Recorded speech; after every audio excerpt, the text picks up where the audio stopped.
Story 5, A Meeting of the Shadows. Part 4, No Trap Too Tight. The air in the small, damp room was oppressive, thick with the weight of desperation and unspoken fears. A single dim light bulb dangled from the ceiling, casting jagged shadows that seemed to creep along the cracked walls. The faint outline of a window, high on the wall, barely hinted at the world beyond. He strained against the ropes biting into his arms and legs, his breaths ragged and shallow. The oppressive weight of reality bore down on Thaddeus Gerard as consciousness returned to him like an unwelcome storm. He was dimly aware of the throbbing, burning pain halfway down his left forearm, a dull ache that quickly sharpened into an agonizing blaze as his senses awakened. He groaned, his head swimming as consciousness clawed its way back to him. Pain radiated from every corner of his battered body, but it was the searing, throbbing agony in his left arm that seized his attention. As his senses returned, so too did the panic. Thaddeus's thoughts raced, fragmented and blurred by the relentless pounding in his skull. His right temple throbbed where the sticky warmth of blood coated his skin, the wound still fresh from whatever blow had felled him. His eyes adjusted to the gloom, and he realized he was tied to a wooden chair, his arms and legs bound tightly with coarse ropes. He tried to move, but the restraints held firm. Then, with a rising tide of horror, he glanced down and saw the crude bandage wrapped around the stump of his left forearm. The realization slammed into him like a freight train. His hand was gone. The sight sent a jolt of horror through him. Shock set in, a numbing wave of disbelief that made his limbs weak even as he thrashed against the chair, his efforts futile against the restraints. A wave of nausea rolled through him as his breath came in short, frantic gasps. The fog in his mind began to clear, fragments of memory surfacing like jagged shards of glass. Fletcher's face loomed in his thoughts, his smooth, menacing voice replaying in his head. "Take a walk with me, son.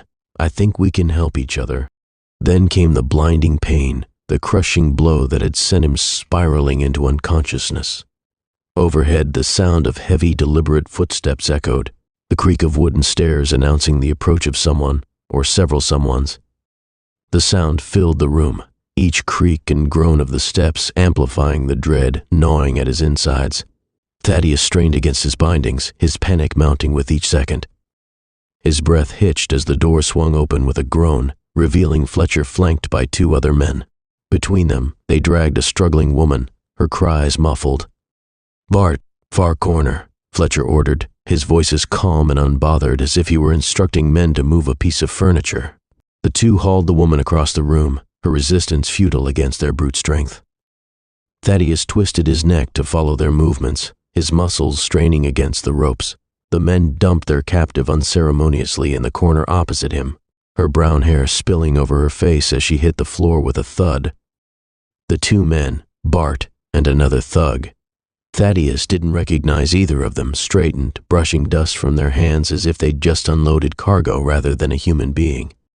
Fletcher's expression remained cold and impassive, but his eyes gleamed with cruel satisfaction as he straightened. Before Thaddeus could process what he was seeing, frantic footsteps thundered down the stairs. "Captain," the newcomer blurted, his face pale and glistening with sweat. "Garwood, he hit Hammer, him and his band of cripples at the siding yard. Hammer's dead." Fletcher froze mid-step, his head snapping toward the man. "What?" he barked, his voice laced with disbelief and fury. The man continued, his words tumbling out in a rush. "Less than 2 hours ago, Hammer and 20 others, maybe more, are dead. The rest have been arrested." Fletcher's face twisted with rage, his calm veneer fracturing as he spun toward the door. "Well, that complicates things," he growled. "We aren't ready yet."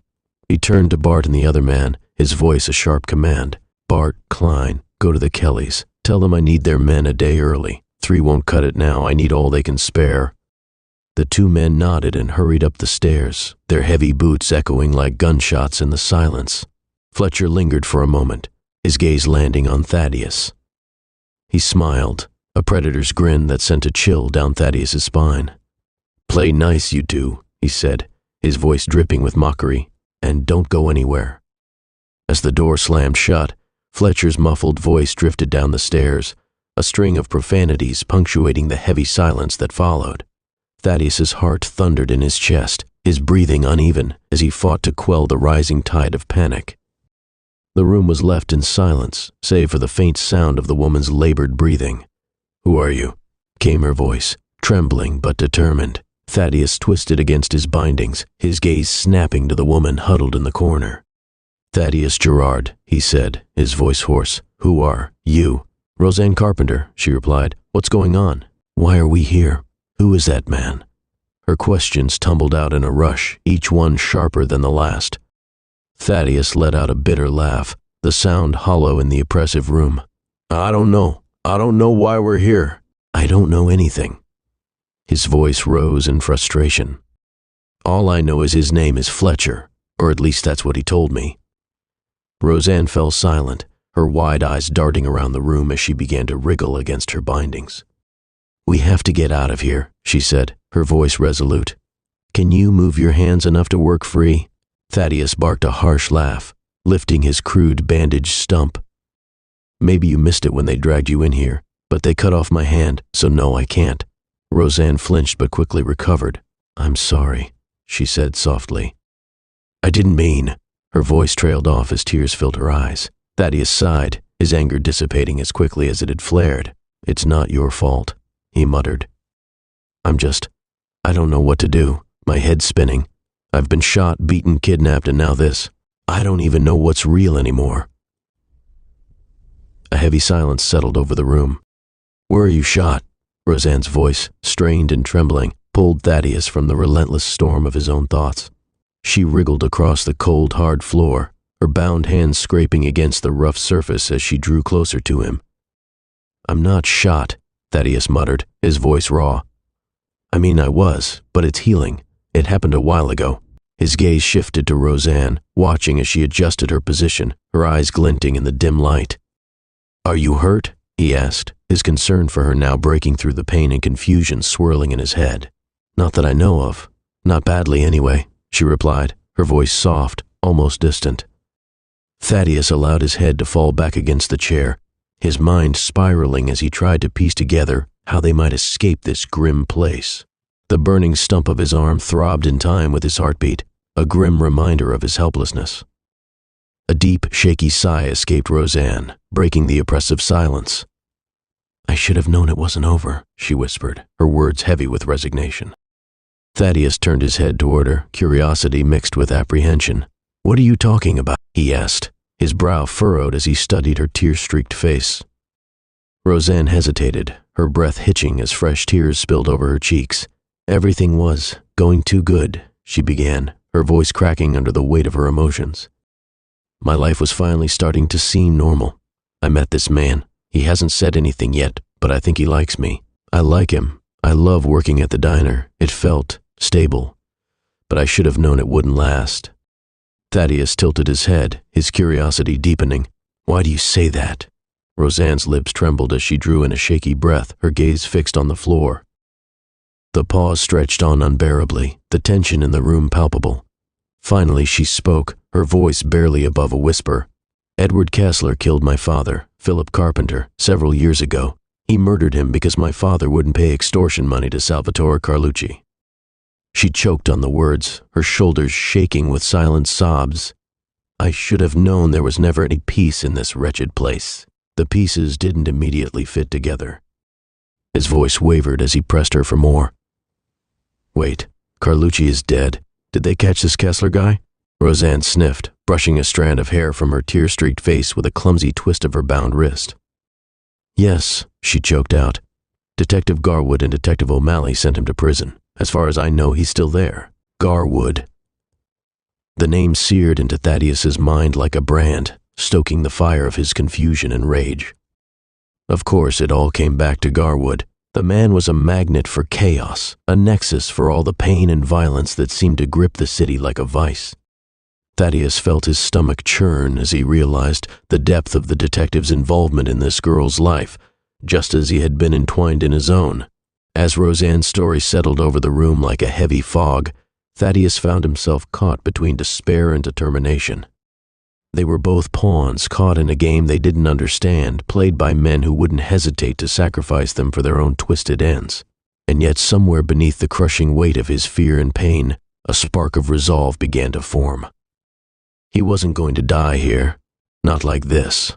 Thaddeus took a deep breath, his voice trembling with exhaustion and anger as he began to unravel his own story for Roseanne, who listened in silence.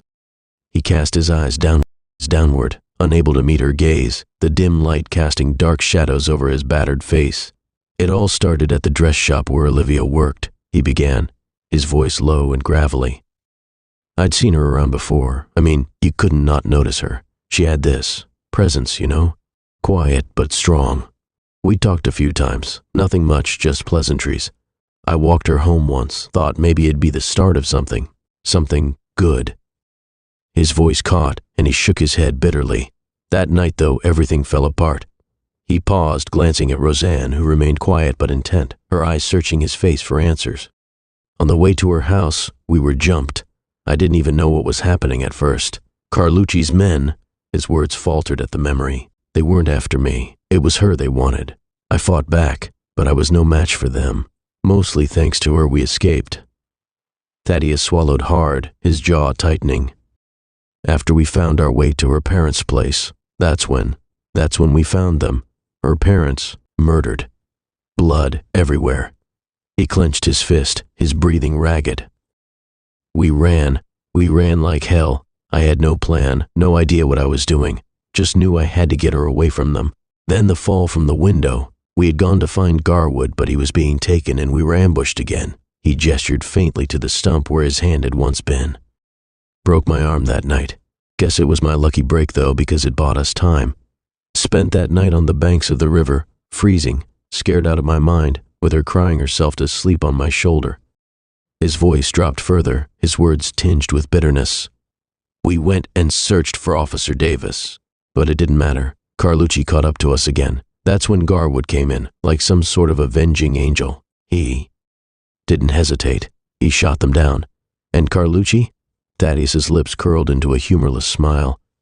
Garwood killed him right there in the street. It was like something out of a nightmare or a dime novel.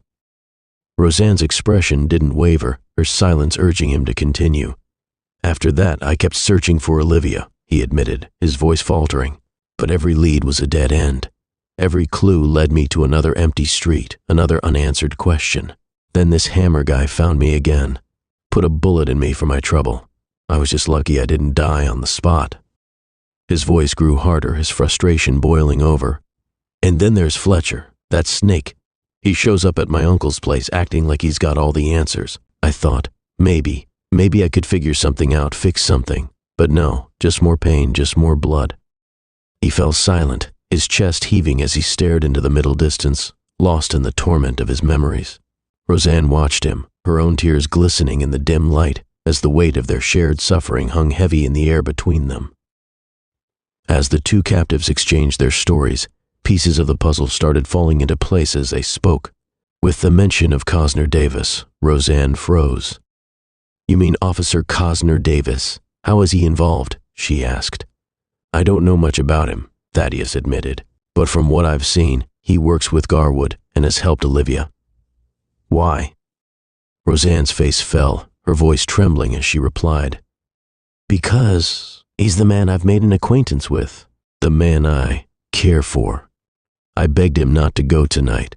I told him not to, but he said he had to. As Roseanne continued to speak, revealing her connection to Cosner Davis, Thaddeus's thoughts churned with unease. The pieces of their shared nightmare began to fall into place, each revelation tightening the noose around their hopes of escape. They were pawns in a deadly game, trapped in a city that devoured its own. The room fell silent again, the weight of their circumstances settling over them like a suffocating shroud.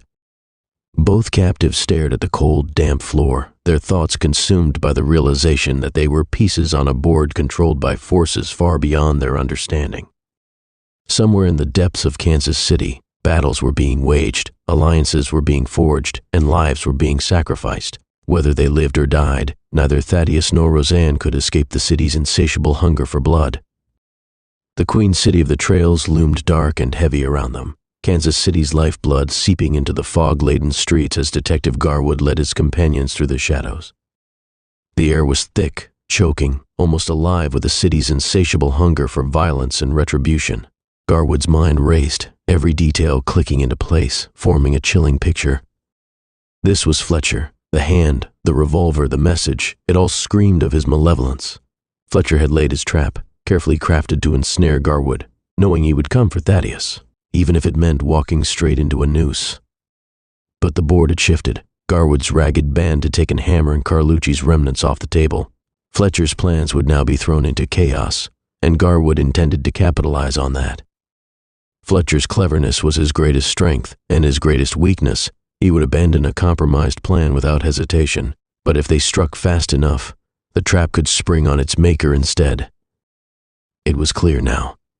Fletcher wasn't just making a play, he was retaliating. The severed hand was a taunt, a cruel reminder of Thaddeus's suffering and Garwood's inability to protect everyone he cared for. But Fletcher had underestimated him. Garwood knew this was a trap, a lure set to draw him in, but he also knew they had the upper hand. Hammer's death had shifted the balance of power in Kansas City, and Fletcher wouldn't have had time to adjust his plans. If they moved quickly, they could spring the trap before Fletcher fortified it. Garwood's thoughts churned as they moved. He knew Fletcher well enough to anticipate his tactics. If Fletcher realized his plan was compromised, he wouldn't hesitate to pull back and regroup. That left them with little time. Thaddeus's life hung in the balance. Eldridge's voice cut into Garwood's thoughts like a blade. "Where are we going? This mad dash won't help anyone if we don't know where to look." Garwood halted mid-stride, turning sharply, his eyes locking with Cosner's, then Eldridge's. His voice was low, grim, and heavy with purpose. "I know where he is. The warehouse, the one with the basement where Manny and Cosner pulled me out. Fletcher wouldn't miss the chance to bring me back there. It's a trap, but it's ours to spring. If we move fast, we can hit them before they're ready." He paused, letting the weight of his words sink in.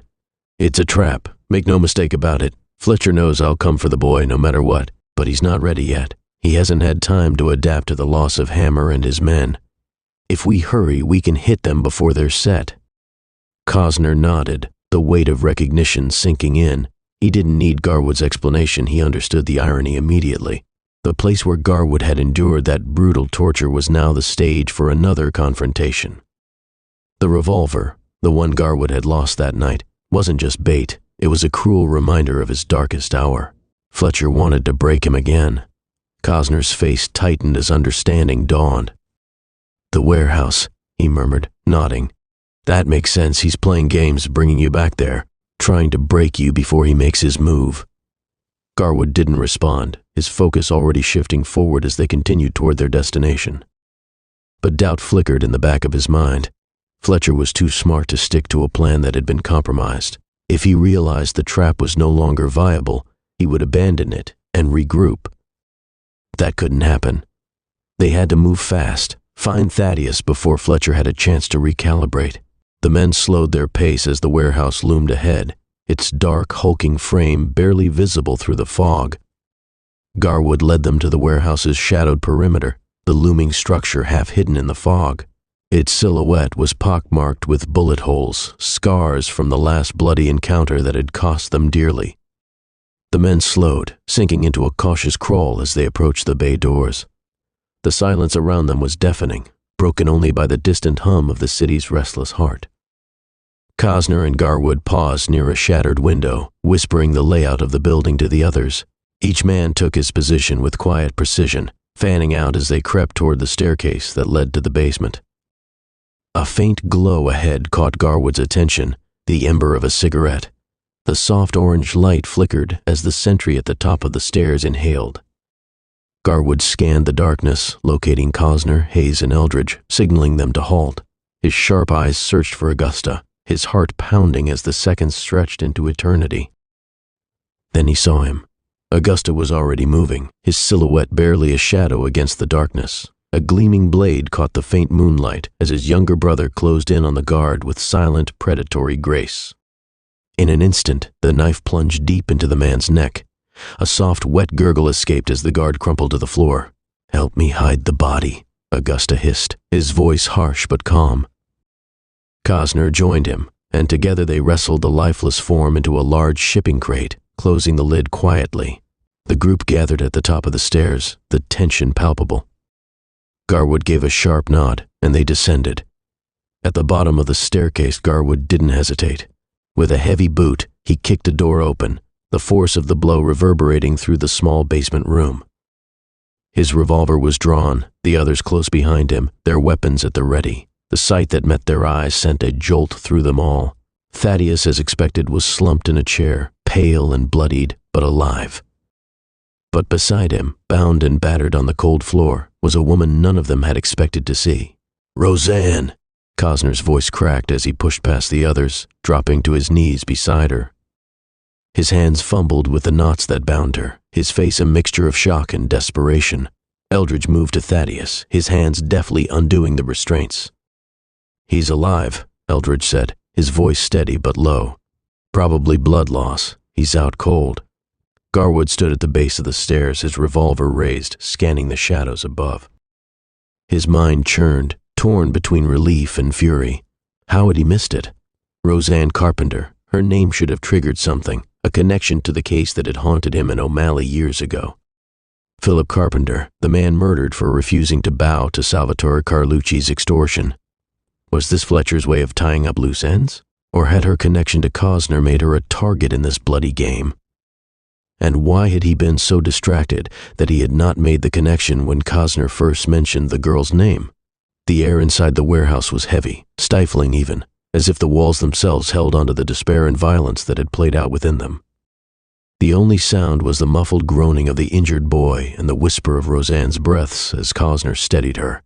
Garwood's sharp mind raced, piecing together the elements of this rapidly unfolding chaos.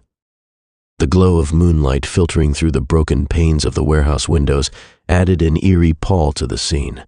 Every detail seemed sharper, clearer, as though fate itself had carved the moment from stone. "Hayes, watch the stairs," Garwood barked, breaking from his thoughts. He sprinted up into the warehouse, tearing open a nearby crate and pulling out a bolt of fabric. He returned moments later, already cutting strips from the cloth. Eldridge looked up from Thaddeus. "What's the plan?" "We take their place and wait," Garwood said, his voice sharp with resolve. He wrapped the fabric around himself, fashioning a crude disguise. "Cosner, you and Hayes get them to the farm. Marie can tend to them, but be careful. Don't let anyone follow you." He turned to Eldridge. "Captain, strip to your shirt sleeves, dirty yourself up. You're taking the chair. I'll take the floor, Augusta behind the door. With any luck, they'll all be in here before they realize what's happening." Hayes, despite his missing arm, hoisted Thaddeus onto his shoulders with Augusta's help. Cosner wrapped his arm around Roseanne, steadying her trembling frame. "We'll be back as soon as we can," he promised, his voice tight with emotion. "Move quickly, but stay sharp," Garwood growled, turning to Hayes and Cosner. "Get them out of here. No chances, no shortcuts. The second you see something off, you head for cover and circle back." Cosner, his face pale but determined, nodded. "I'll get her there, Garwood. You know I will." His arm tightened around Roseanne's waist as she sagged against him, her strength sapped by the events of the night. She looked up at him with wide, frightened eyes, but there was a spark of resilience in her that Garwood recognized, a fire that reminded him of others he had fought to protect. Hayes adjusted Thaddeus on his shoulders, his one arm managing the task with remarkable ease despite the boy's weight and the awkwardness of the movement. "I'll get him there," Hayes said, his voice grim. "But you'd better not get yourself killed playing dress-up, Garwood." Garwood smirked, the faintest flicker of humor touching his lips before the cold mask of determination returned. "I don't plan on dying tonight." With that, Hayes, Cosner, and Roseanne began their ascent up the stairs. The creaking wood beneath their feet felt deafening in the stillness, each step threatening to draw attention from the world outside. The door swung shut behind them with a soft click, leaving Garwood, Eldridge, and Augusta alone in the dim basement room. Garwood nodded silently, his eyes fixed on the door as it closed behind them. The room fell into an oppressive silence, the faint sounds of the city above muffled by the thick walls. He adjusted his makeshift disguise, his revolvers tucked beneath the fabric. The counter trap had been set. Now all that remained was to wait and pray they could spring it before it crushed them.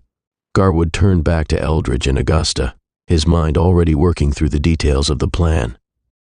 Eldridge hesitated, his eyes flicking to the bloodied chair Thaddeus had just been pulled from.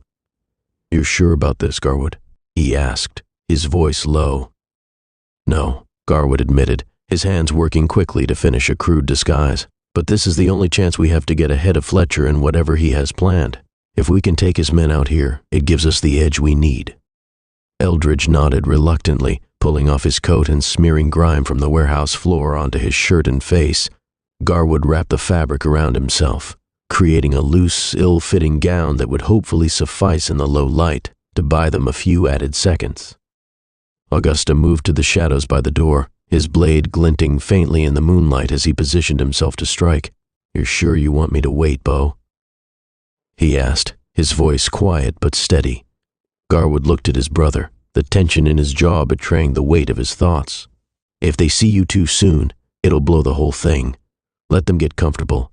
Let them all get in here. Then you do what you do best." Augusta's grin was wolfish and dangerous, but there was an edge of something softer in his expression as he watched his brother.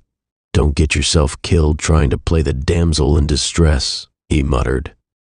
Garwood chuckled darkly. "You worry about you, Gus." Eldridge lowered himself into the chair, the ropes now merely wrapped to its arms and legs, lending an authenticity to the ruse. Garwood stretched out on the cold floor, positioning himself as Roseanne had been found, his head turned away from the faint light coming through the small window above. The minutes dragged on, each one a lifetime of tension as the men waited in silence. Garwood's mind raced with questions and doubts. Would Hayes and Cosner make it to the farmhouse without being followed? Was Fletcher already recalculating, shifting his plans to compensate for the night's earlier losses? Could they truly outmaneuver a man as cunning as Fletcher? But beneath the doubts was a core of resolve, unyielding and unbroken. The Queen of the Trails demanded blood, and if Fletcher's men thought they were going to collect it tonight, they were in for a rude awakening. Garwood's grip on his revolver tightened, the cold steel a reminder of everything he had fought for and everything he had to lose. The trap was set. Now, all that remained was to see who and how many would spring it. The darkened streets of Kansas City seemed endless, their shadowed facades clawing at Cosner Davis's mind as he gripped the wheel of the car, the faint glow from the headlamps casting an eerie light over his tense features. The rhythmic rattle of the tires against the uneven road wasn't enough to drown out the whirlwind in his head. His knuckles were white, gripping the wheel like it was the only thing tethering him to reality. He glanced at Hayes in the rearview mirror, the older man's weathered face set in stoic determination as he cradled Thaddeus's bloodied, unconscious form. Next to him, Roseanne sat silently, her tear-streaked face turned toward the window, her body trembling as she clutched her knees to her chest. Cosner's heart twisted painfully as he looked at her, a mixture of guilt and rage simmering beneath his calm facade. "This place is a monster," Cosner muttered under his breath, though the words felt like they echoed in the confined space of the car. "It eats people alive. It takes everything good, everything hopeful, and chews it up until there's nothing left but ruin." He pressed harder on the accelerator, the car picking up speed as the looming fog of Kansas City began to fade into the distance. "I told myself I'd make a difference, that I'd fight for what was right. But what have I really done? What have we done?" His eyes darted briefly to Roseanne again, her face illuminated by the faint glow of passing lights. "You think you're protecting people, saving them, but this is what it always comes to. Blood, tears, and bodies left behind." He took a deep breath, his hands tightening even further around the wheel. "And now I've dragged her into this. I didn't even see it coming. I should have learned from Garwood's secrecy and been more careful. How did I not know this was part of Fletcher's game?" His mind raced back to the warehouse, to Garwood's plan, to the grim determination in his friend and mentor's eyes. He's not going to stop, and neither will I. But how much more blood do we have to spill before it ends? How many more good people have to suffer before this God-forsaken city lets us breathe? The road ahead stretched on, shrouded in the veil of night. Cosner's voice dropped to a whisper, almost as if he were confessing to the darkness itself. "I don't know if we'll ever win, but if for nothing else, then for Fitz we can't let them take another life tonight. Not Roseanne, not Thaddeus, not anyone." His jaw clenched as he focused on the road ahead, the weight of the night pressing down on him like a leaden shroud. The silence in the basement was suffocating. Garwood lay constricted on the floor, his body tense, every muscle coiled like a spring. The faint glow of the single overhead bulb flickered, casting long, ominous shadows that seemed to dance with malice. The fabric wrapped around him felt like a second skin, itching and suffocating as sweat trickled down his back, despite the damp and chill. He could feel Augusta's presence from the corner, a phantom in the darkness, ready to strike. Eldridge sat slumped in the chair, his head hanging low, his disheveled appearance a perfect imitation of a man beaten and broken. The room smelled of damp wood and old blood, a haunting reminder of the violence that had stained these walls before. Garwood's thoughts churned, a maelstrom of doubts and resolve. "What am I doing here?" he asked himself, though the answer came as quickly as the question. "Because if I don't fight, if I don't stand, this city will devour everyone I care about, the weight of everything pressed down on him, threatening to crush him where he lay. How many men have I killed? How many faces haunt me in the dark?" He shook his head, forcing the memories back into the recesses of his mind. "Doesn't matter. Not now. This ends tonight." His grip tightened around the revolver hidden beneath the fabric. He could feel the cold steel against his palm, the only tangible certainty in a night full of shadows. Fletcher, the Kellys, they think they own this city, think they can twist it to their will, but they don't know what's coming. They don't know the price they'll pay. The faint creak of wood from the stairs above shattered the silence, dragging Garwood's focus back to the moment. Footsteps, slow, deliberate, heavy, echoed through the building, growing louder with each step. His pulse quickened, the sound of his heartbeat roaring in his ears. He strained to control his breathing, forcing himself to stay calm. The sound of several voices drifted down the stairs, seeming to fill the small room. Garwood's jaw tightened, his grip on the revolver firm. He didn't move, didn't speak. He let the voices hang in the air like a knife, its edges sharp and dangerous. The footsteps stopped, a moment of silence. Then, the doorknob began to turn. This is it, Garwood thought, his muscles tensing, every nerve on fire. This wretched vampiric place wants blood, and we will give it to her, just not any more of ours.